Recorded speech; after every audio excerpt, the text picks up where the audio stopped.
Day vlog of. நான் காலேஜுக்கு போகிறேன். அடித்து பிடிச்சி 6 மணிக்கு எழுந்திரிச்சு காலேஜுக்கு போகலான்ட்டு ரெடி ஆகிட்டு பார்த்தா டைம் 7 மணி ஆயிடுச்சு. 7:15 பஸ்ஸுக்கு விருட்டுன்னு எங்கள் அண்ணாவை கூட்டிகிட்டு கொண்டு போய் விட சொன்னால் அவன் அண்ணன் சொல்லிட்டான். அப்புறமா அப்படி இப்படின்னு அவனை கன்வின்ஸ் பண்ணி கூட்டிகிட்டு போனான்.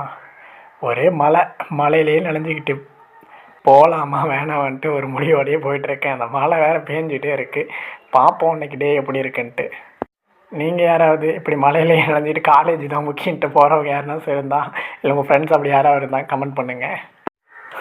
அப்படி இப்படி பண்ணி நெருப்பூர் வந்துட்டோம். வந்து பார்த்தா டைமு 7:18 ஆயிடுச்சு. இன்னமா பஸ்ஸு வரல அப்படின்னு பார்த்துட்டு இருந்தால் நானும் வெயிட் பண்ணிகிட்டே இருந்தேன் எவ்வளோ நேரமாக. அதுக்கப்புறமா பஸ்ஸு வந்துச்சு. பஸ்ஸு வந்த முன்னாடி நம்ம சீட்டில் ஏறி உட்காந்துட்டு இன்றைக்கி காலேஜ் போகலான்ட்டு கிளம்புறேன்.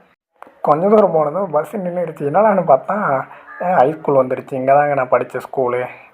7:40 கட்டம் ஏறி வந்து ரீச் பண்ணிட்டோம். அங்கேருந்து பஸ்ஸு பொறுமையாக எடுத்தாங்க.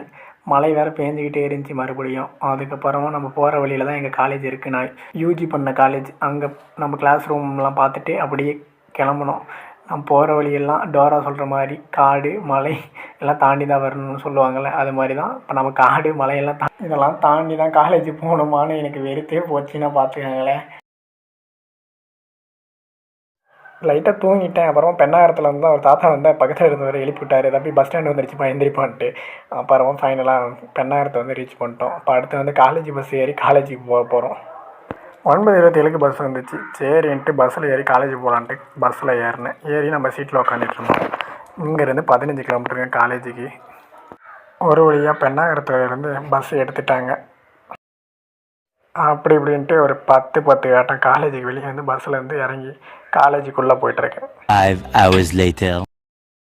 ஃபைனலாக ஜெயிச்சிட்டோம் மாறான்ற மாதிரி காலேஜ் 3 மணிக்கு வெளியே வந்தாச்சு ஃப்ரெண்ட்ஸ்.